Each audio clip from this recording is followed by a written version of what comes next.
Hello mga katropa, nandito po tayo ngayon.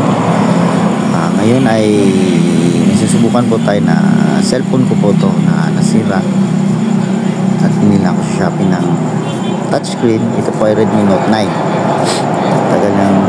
Tagal ko nang natago, kaya nasasayangan kasi ako baka gumagana pa. Touchscreen lang naman eh. Ayun, ginawa ko, subukan. First, i-blower ko po yan para maglambot yung iwan. Pero hindi ko na pinakita sa video.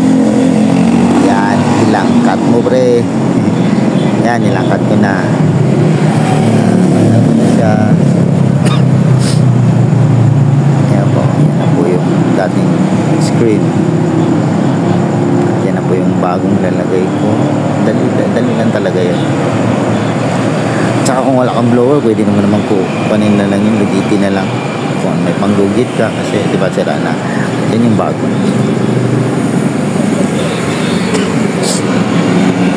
Yan, where's the battery?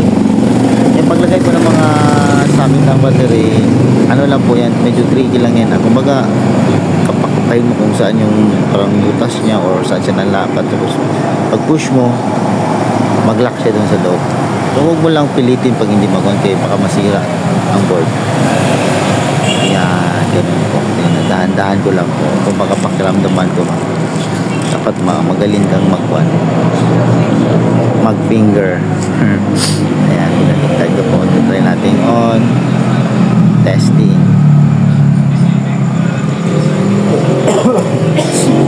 Pasensya, medyo inuwa ko. Yan, ugo na po. Loading lang muna kasi napakatagal na itong wala na on. Kanina sinarge ko para siyempre malaghan ng battery. Charge ko sa konti. Ayan.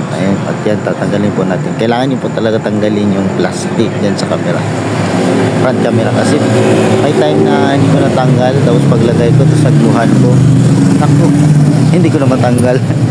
Eh pag tinanggal mo, mabasag ang touchscreen. Kaya ayun, pinaliktad.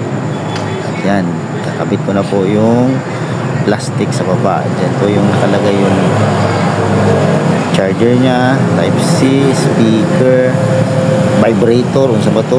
Basta may pang vibrate, yan yun. Kaya tinalam kay syempre nagdi-DIY tayo. Madali lang talaga, hindi naman talagang alamin. Kaya nga tinawag nila ako na Mr. Everything. Kahit ano, eksperimentohan. Siyempre, ganun talagang buhay. Kaya experiment tayo. Hindi naman puro kikwan, paayos agad. Kung kaya naman natin, bakit hindi? At saka kung masira, hindi na natin kayang ibalik. Cellphone naman dito natin. Kung hindi natin kaya ipatira natin sa iba. O, ayan, di ba? Nabalik na. Ayan na. Hintayin natin kasi nag-loading. Nag-on na. O, diba? Pwede na ako magiging